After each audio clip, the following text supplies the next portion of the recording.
Wow, so having some technical difficulties today. I think I have some network issues up here, which is strange. Usually internet here is really good. So where we left off, man, got cut off pretty badly and didn't realize it very early on. So we stopped at this line where we got the same exponent, or at least the video stopped there. So the k equals 0 terms, we're going to pull those out from the last two series by substituting k equals 0 into the series. So that gives us this line right here. The first series stays the same. The k equals 0 term comes out of our series right here in the green, k equals 0. And so there's a negative sign. Then we have that parentheses, c2 times 2 times 1 x to the 0. That's the k equals 0 term of the series coming out. Plus the sum k equals 1 to infinity, ck plus 2 times k plus 2 times k plus 1 x to the k. Close the parentheses. So that's basically this series being broken up into the k equals 0 term and then the sum k equals 1 to infinity. That's the whole sum from k equals 0 to infinity being broken up. And then the last series, k equals 0, gets broken up into the k equals 0 term, and then the sum k equals 1 to infinity, ck plus 1 times k plus 1 x to the k equals 0. Okay. Now, just do a little rewriting. Pull the constant terms out to the front. And then distribute the negative sign on that middle term, and we get negative 2c2 plus c1 plus the sum k equals 1 to infinity, ck plus 1 times k plus 1 times k right here, x to the k, minus the sum k equals 1 to infinity, ck plus 2 times k plus 2 times k plus 1 x to the k right there, plus the last series, k equals 1 to infinity, ck plus 1 times k plus 1 x to the k equals 0. And so now we have the same exponent, x to the k. We also have the same starting index. So what we're going to do is we're going to take these two terms, pull them down, but now the three series we're going to combine into one single series and factor out x to the k. So the constant term stays the same, negative 2c2 plus c1, and that's basically the coefficient of x to the 0. Plus the summation k equals 1 to infinity, and then factor out x to the k, and everything else stays in there. So ck plus 1 times k plus 1 times k minus ck plus 2 times k plus 2 times k plus 1 plus ck plus 1 times k plus 1. Close the bracket, times x to the k equals 0. And that is our single series.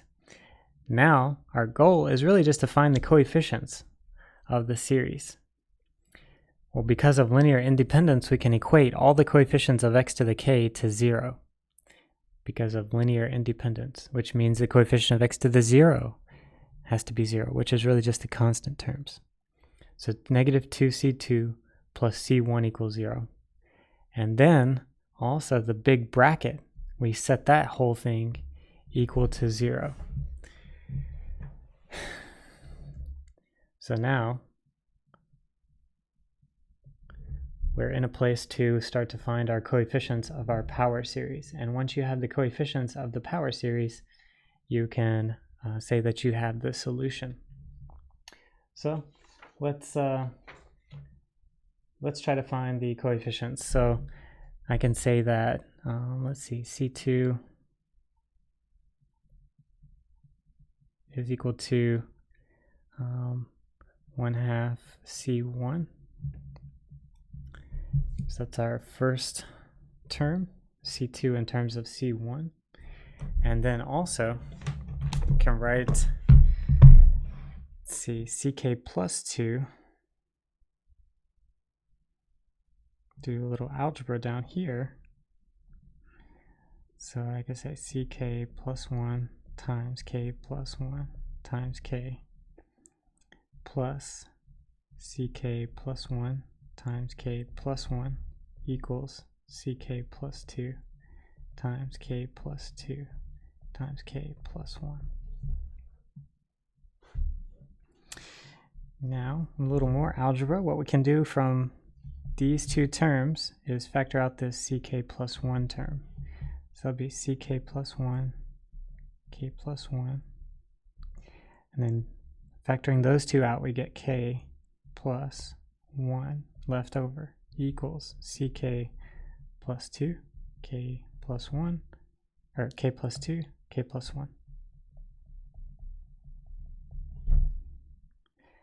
And now we can cancel one of the k plus 1s on both sides and divide both sides by k plus 2.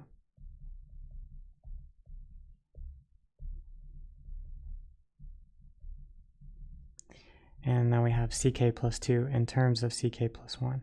So ck plus 2 equals ck plus 1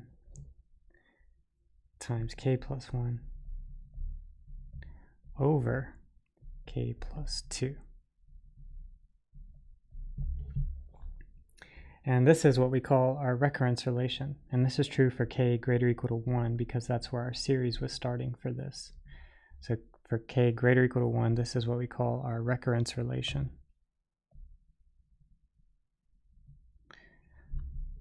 So this is called our recurrence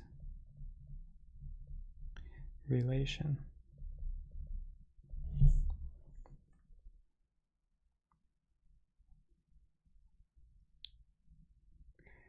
So I've got, let's see, k equals 1, that would be C3 in terms of C2. I already know C2 in terms of C1, and so I can get everything in terms of C1. So let's look at what happens when we plug in specific values of k. So we already know that C2 is equal to 1/2 C1. And now if you plug in k equals 1 to the recurrence relation, so if we plug in k equals 1,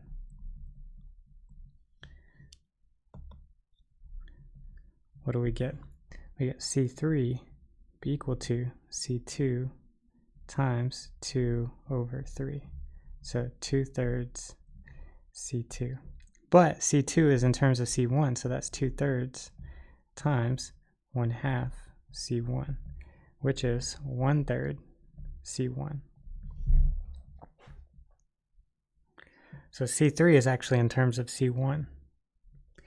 Okay, plug in k equals 2. K equals 2. We'll get C4, my favorite, which is C3 times 3 over 4. So I'm plugging in k equals 2 to the recurrence relation. Well, that's actually going to be 3/4 times C3. But I already know C3 in terms of C1, so that's going to be 3/4 times 1/3 C1, which is going to be 1 over 4 C1. So I can actually get every coefficient, C2, C3, C4, all in terms of C1. So I'll do one more just to kind of get the pattern. K equals 3. That'll give us C5 equals C4, my favorite, times 4 over 5 equals 4/5 C4.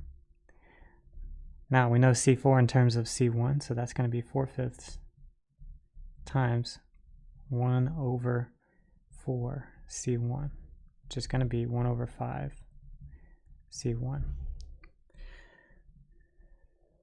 So what does that tell us? This tells us that Cn is equal to 1 over n C1 for n greater or equal to 2. Well, I guess you could say greater or equal to 1.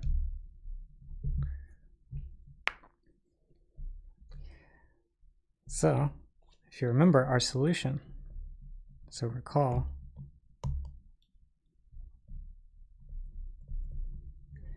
the solution was y equals the summation from 0 to infinity, Cn x to the n If you expand that out, you get c0 plus c1x plus c2x squared plus c3x cubed plus c4 x to the 4, etc. So on. So we can actually write this as c0 plus c1x plus c1 over 2 x squared plus c1 over 3x cubed plus c1 over 4 x to the 4 plus c1 over 5 x to the 5th dot dot dot. So I can actually factor out c1 from all those terms. So this is actually equal to c0 plus c1 times x plus 1/2 x squared plus 1/3 x cubed plus 1/4 x to the 4 plus 1/5 x to the 5th plus dot dot dot. All these other terms that have a c1 multiplied by them. So this is actually equal to c0 y1 plus c1, or c0, yes, we'll call it c0 y0 plus c1 y1, where y0 is equal to 1 and y1 is equal to the summation of n equals 1 to infinity of 1 over n x to the n. And these are our two linearly independent solutions. So these are our two linearly independent solutions.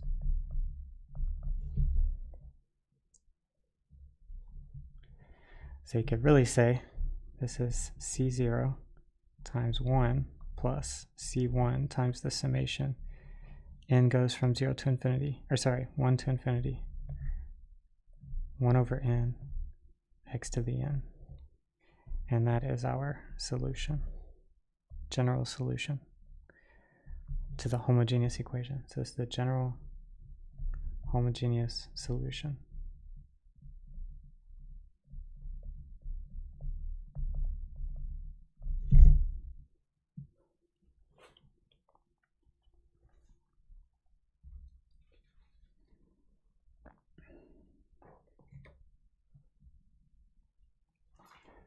All right, good stuff. I know we had some technical difficulties so far today.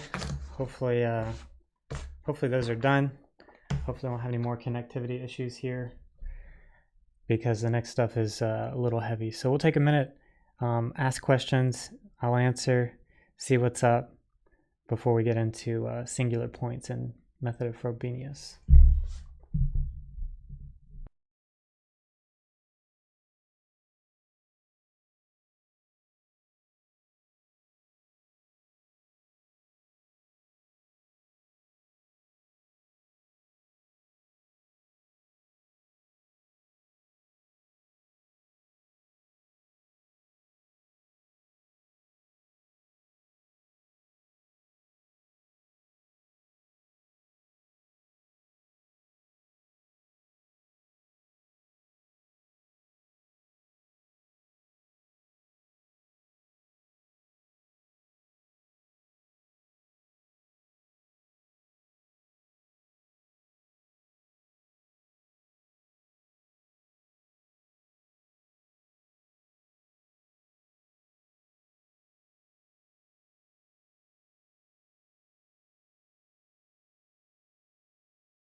pretty quiet today in the chat.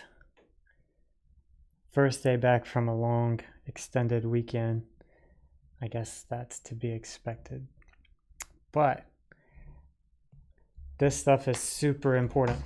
So the third exam is going to basically start with all of this stuff here and then go into 7.1 as well. So it's basically just going to be chapter 6 and then 7.1 on the third exam. So we're covering most of the heavy stuff today, just a heads up. So this is extremely important, but I have quite a few other videos already on these topics, and I have some more examples, so I'll share those with you guys.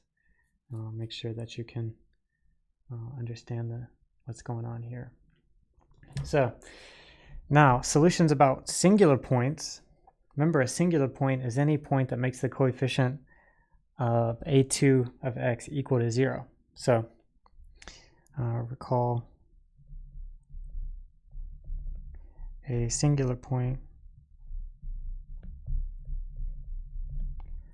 of the differential equation a2 of x y double prime plus a1 of x y prime plus a0 of x y equals 0. A singular point of this is any point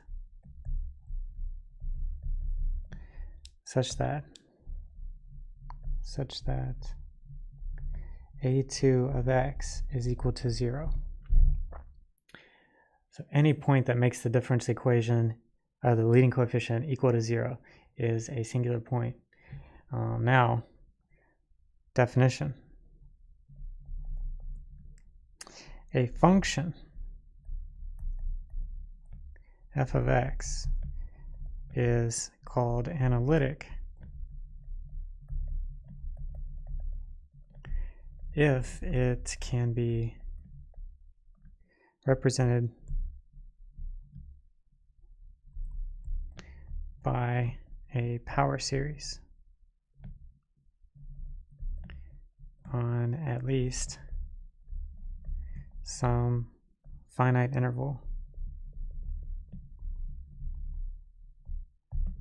of convergence.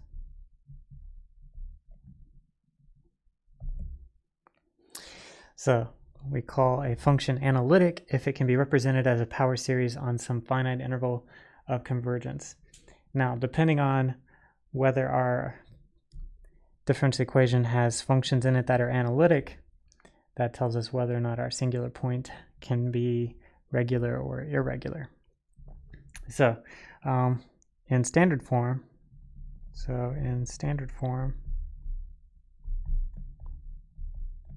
our differential equation is y double prime plus p of x y prime plus q of x y equals 0. So don't forget the standard form, just divide by the leading coefficient a2 of x. Now, definition. A singular point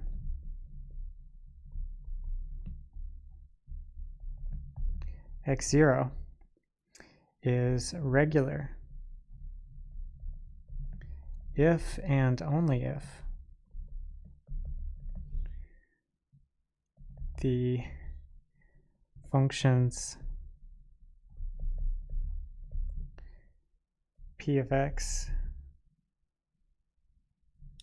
or actually I should say, if only if the functions x minus x0 times p of x and x minus x0 squared times q of x are analytic at x0. Analytic at x0. So when you expand them as power series around the point x0, then it would be regular if you can actually find a power series to represent that multiplication of functions. Otherwise, the singular point is irregular. Otherwise, the singular point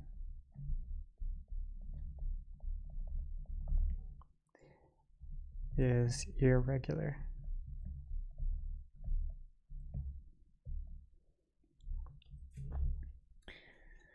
Okay, so that's kind of complicated, and that doesn't really lend itself to computation very easily. So we're not going to use that as our actual way to check whether or not a singular point is regular or irregular. So our reality check, reality check for regular or irregular is number one, factor the denominator of P of x and Q of x in their reduced forms. So you got to reduce them in their reduced forms. So once you put this differential equation in standard form, you reduce everything and then factor the denominators of P of x and Q of x. If the factor x minus x0 appears in the denominator of P of x to, at most, the first power, and in the denominator of Q of x